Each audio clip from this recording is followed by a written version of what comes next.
the opportunity. I wanted to start off by asking about some of the great Canadian fighters over the years. I mean, there's been a bunch. Only a couple have won gold in the UFC, though. Carlos Newton, GSP.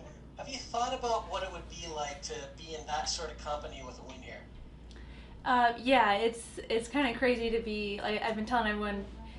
People keep putting me in the same sentence as GSP this week, and it's pretty awesome. So I'll kind of bathe in that glory after I get the belt, so I know I have a job to do first. But it is the idea of being in that great company and being able to hold the belt up and have a whole nation stand behind me is pretty awesome.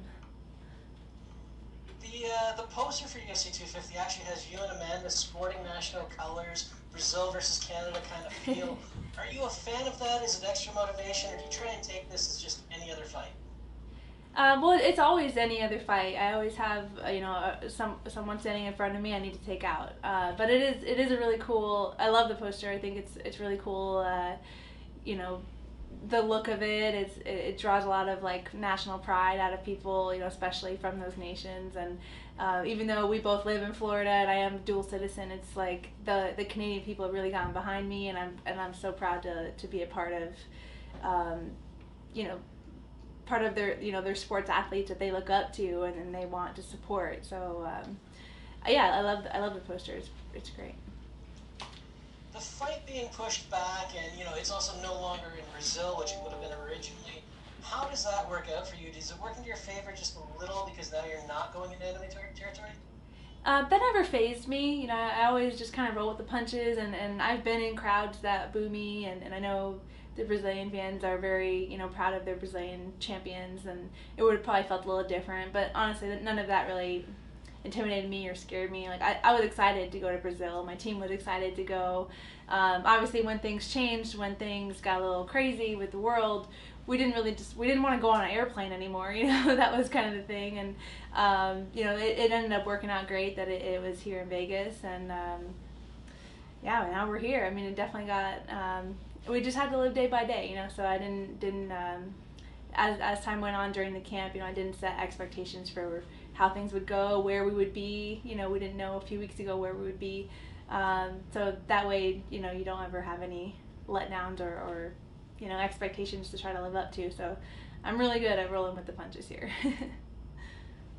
Speaking of the camp, I mean, through these last couple of events, we've been asking fighters, what does camp look like during the pandemic? So how have things been for you down in Florida preparing for this? Has there been much of a change from your usual routine?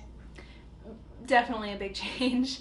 Normally I spend a lot of hours at the gym, but it's a lot of it is I'm teaching, or I'm we're doing group classes, and doing the slow drilling, and excuse me. For this camp, things switched right away. Everything was closed, but I did have access to the gym privately. With behind closed doors. I had two training partners that my team, we talked and kind of picked the ideal people to work with to get ready for Amanda. Even though having more bodies is always awesome, I think I picked the right training partners to get me ready for this moment. So yeah, I had two people. We all had a very serious agreement, discussion about being responsible with ourselves outside of the hour we spent together every day. Just following protocols and trusting each other to do that, because we were at the time, it's kind of like almost like risky behavior to have contact with a human. So, but yeah, we worked through it. My team was fully behind this opportunity. They bent over backwards to help me. And aside from that, a little bit of time in the gym, which was great. I had to do other creative things. Finding my own workouts to do. I was very motivated to work out. So I still did at least usually twice a day doing something, and mitt work in the park. Lots of parks were open for outdoor activities. So we had I got a good tan working out outside more. So yeah, everything I needed, found a way to make it happen, and I felt great about the camp. Everything we did was 100% intentional and focused on Amanda, which isn't normally how camp goes either. So I got a good one in. Last one for me. Amanda's been on such a great run. So many fighters have tried and failed to get the better of her. What's the key that's going to separate you from those other challengers? I'm me, I'm just different. I feel, every fighter feels different in the cage, of course, but I think I just have a different background, a different skill set, a different pressure, a different grind, and I'm super motivated to take this belt home. I'm hard to take out. It's gonna be, and I know she's hard to take out. I am confident in being able to finish, but if I need to just win every round, that's what I'm gonna need to do, and I'm ready to do that. All right, thanks very much. Best of luck on Saturday. Thank you. And we'll take our next question from Caroline Pierce with BT Sport. BT Sport. I got to ask you, when you drove into Las Vegas and saw your face on the billboard, what did that moment mean to you and feel like? It's always just kind of crazy, it really just makes the moment big, but at the same time, I'm so grounded with what I have to do first, like that billboard is like super cool and awesome to see, but I know, it's a representation of something big, a big opportunity for me. It was definitely reminiscent of seeing a billboard for my first title fight for Invicta, way back in the day, and it just kind of made me feel like all these similarities of the experiences that I've been having leading up to this moment. A lot of it feels kind of familiar, and it just makes me feel like have really good feelings about how the fight's how it's gonna work out for me. And you've also faced a legend before in Chrissy Cyborg, and despite the loss, your stock really rose in that fight. Fighting who is the greatest of all time, the GOAT, Amanda Nunes, does that bring any different feeling, whether it be pressure, extra motivation, or just a different sense to what this is all about for you? It's just as exciting. The big opportunity that I had last summer, it kind of felt like a title fight, and I think a lot of even media were kind of slipping up and calling it like a title or a 5-round fight because she had held the belt for so long. There's definitely, like I said, all of these experiences that I've had before the UFC and in the UFC, including the Cyborg fight, have just made this moment feel really familiar. This week feels really familiar. I feel so comfortable, like I always do, but I'm definitely ready for this moment, and you don't always get such a big opportunity, and this is my second big opportunity that I get, so this one's mine. I'm taking this one. Although a lot must feel familiar, as you said, it's got to feel quite different being in Las Vegas when it's so quiet and you're not going to have a crowd and you're going to be in that smaller octagon. Have you prepared yourself for that in any way?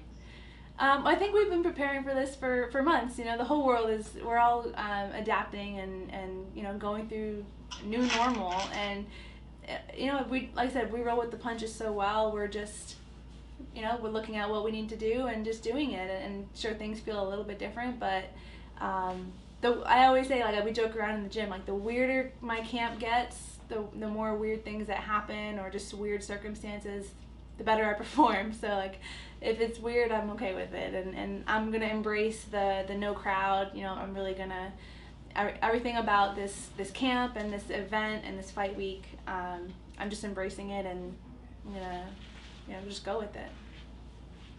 And it's hard to say that there's any holes necessarily in Amanda's game. Obviously, she's at the top for a reason. But have you identified ways in which you feel is the best way for you to get the title, for you to raise your hand on Saturday night?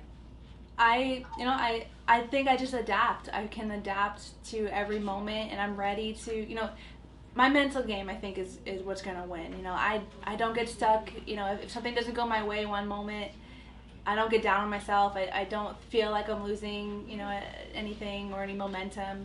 I definitely just take every moment of a fight as a fresh start if I need to. So I feel so confident that even if something doesn't go my way, I'm gonna be fine. I'm gonna be able to switch things up. I'm gonna be able to adapt and use my pressure, my grind, and take it where I need to take it. Well, we certainly know what you can do on the ground. Do you feel you'll have a slight size advantage in there? Obviously, Amanda fights at 35 and 45. Being a true 145-pounder yourself, having that home now in the UFC, do you think that's something you can take advantage of? I imagine that I will be a little bit bigger, but honestly, I'm not counting on like size to win the fight.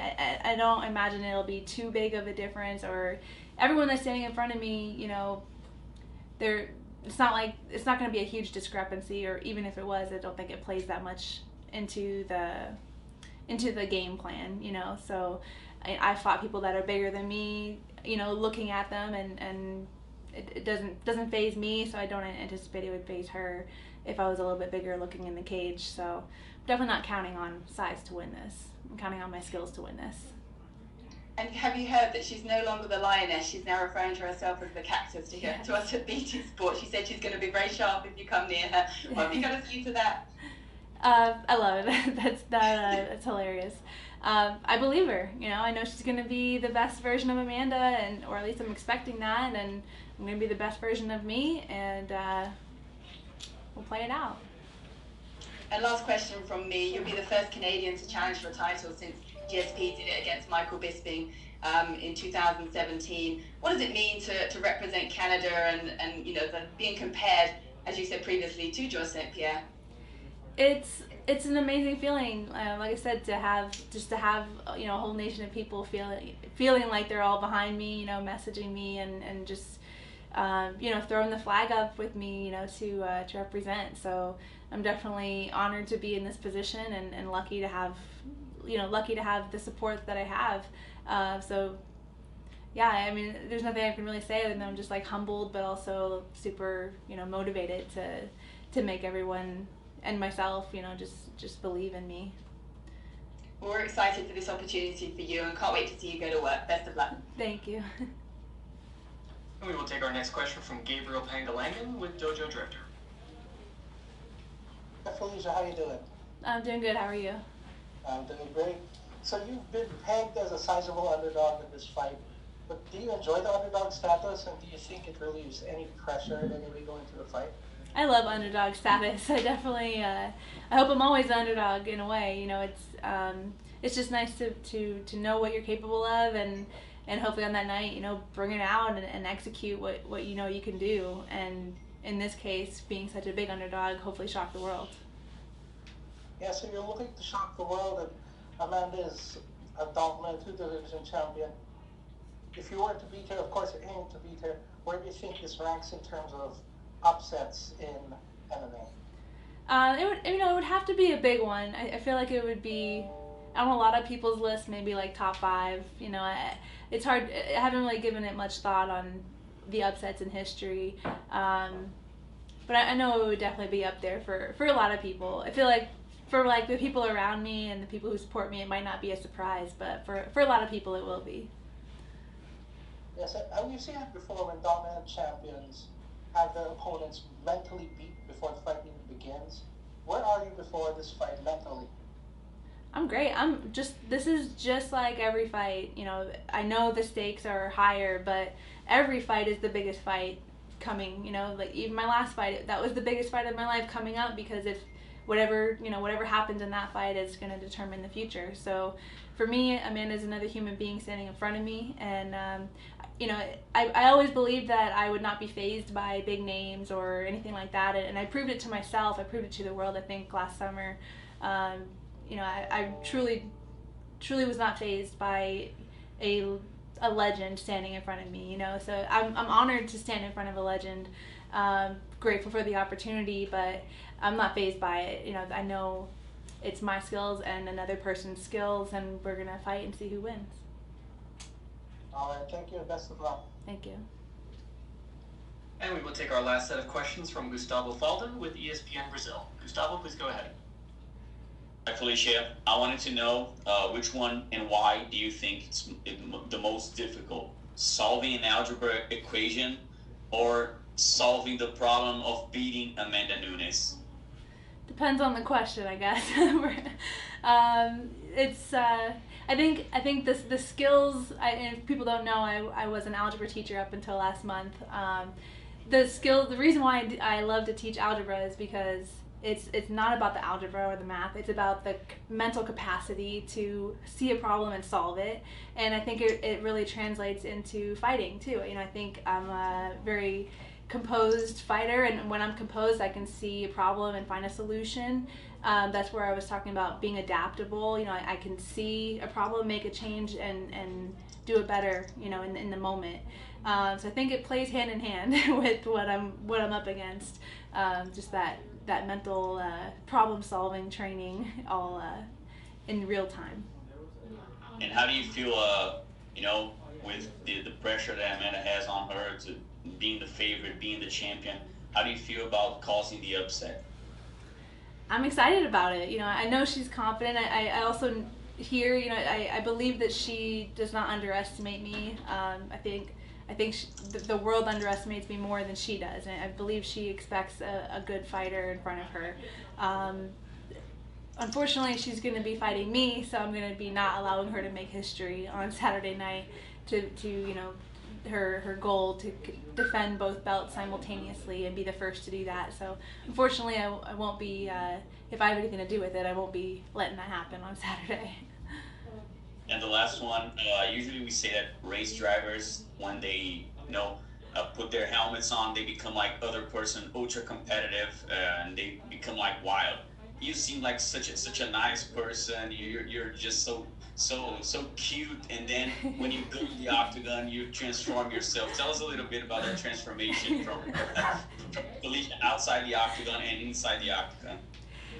You know, I don't think that a great fighter has to be walking around in the street with a, you know, mean mug or anything like that. Like, I still smile all the time, you know, we goof off all the time, all the way up until the fight. But when I walk out to the fight, I understand that there's someone sitting in front of me that is going to try to hurt me. And then it's not just a sport anymore, it's also survival. You know, it's a survival instinct that kicks in when that cage door closes. And if I don't want to be hurt or lose, you know, that's the sport side of it. But if I don't want to be hurt physically, then I need to hurt her, you know, and you know, the next week I look back and maybe feel a little bad about how things, you know, how, you know, punching someone or ground and pound or choking, it's like, oh, you know, but none of that matters in the cage. I'm there to be violent. I'm there to destroy in front of me, so that it's kind of like self-preservation, you know. I if it's not her, it's me, so I need to make sure it's her that's, you know, getting hit or choked or whatever the case, you know, whatever it may be.